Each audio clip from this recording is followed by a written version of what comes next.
À Genève, lieu de paix et de droits humains, l'ONU donne voix à ceux qui s'engagent pour un monde plus juste et plus durable. Geneva Witness recueille les témoignages inédits de ceux qui luttent pour des changements positifs. L'ambassadeur Jörg Glauber représente la Suisse dans le dialogue et la coopération internationale. Je m'appelle Jörg Glauber, je suis le représentant permanent de la Suisse à l'Office des Nations Unies de Genève. Cette année, j'ai aussi l'honneur de présider le Conseil des droits de l'homme. Je pense que mes expériences en tant que diplomate dans les différentes organisations internationales, à New York, à Genève, m'ont quand même montré l'importance des droits de l'homme d'un côté et de l'autre côté le fonctionnement du multilatéral. La tâche du Conseil des droits de l'homme n'est pas forcément de négocier des accords de paix, mais de contribuer à la paix. Il y a des débats, mais les débats sont importants pour tirer l'attention du monde aux situations des droits de l'homme. Où est-ce que les droits de l'homme sont violés? Qu'est-ce qu'on peut faire contre ces violations? Comment est-ce qu'on peut les éviter? Mais c'est aussi une place pour échanger les bonnes pratiques, les expériences, l'expertise.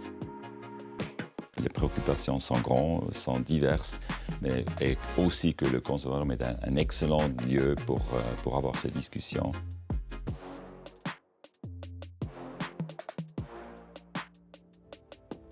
La tâche du président, c'est surtout garantir le bon déroulement des réunions de ce Conseil, assurer que le respect soit maintenu dans les échanges au Conseil. Ce qui me préoccupe, je passais beaucoup de temps en salle, on a quand même entendu énormément des rapports, des situations, des gens autour du monde qui se trouvent dans des positions où leurs droits de l'homme sont violés. Ça me préoccupe, ça me touche beaucoup, surtout les témoignages personnels, ça me touche, ça me préoccupe.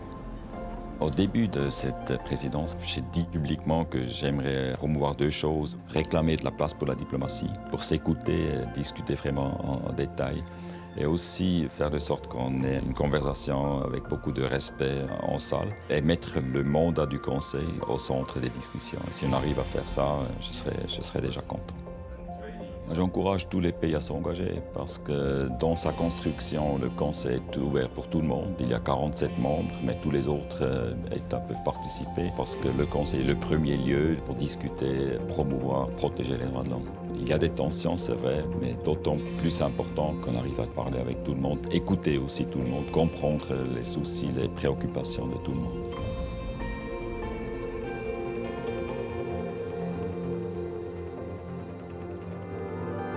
La confiance des acteurs, des États, des ONG, ce mécanisme multilatéral marche toujours. C'est le lieu pour se rencontrer, pour s'échanger. Les méthodes ne changent pas totalement à cause de l'environnement qui existe aujourd'hui. Ces recettes pour avoir des discussions avec tout le monde, engager tout le monde, c'est ça ce qui reste important. On arrive de mieux en mieux de regagner de la place pour la diplomatie. On fait vraiment des efforts. Je sens cette volonté après les Covid de se rencontrer de nouveau hors salle, dans les couloirs, dans les cafés, pour davantage s'écouter, davantage discuter les détails, chercher des solutions ensemble. Genève est le lieu pour la diplomatie, c'est vrai, dans les salles, mais aussi hors salle, dans les couloirs, dans les cafés.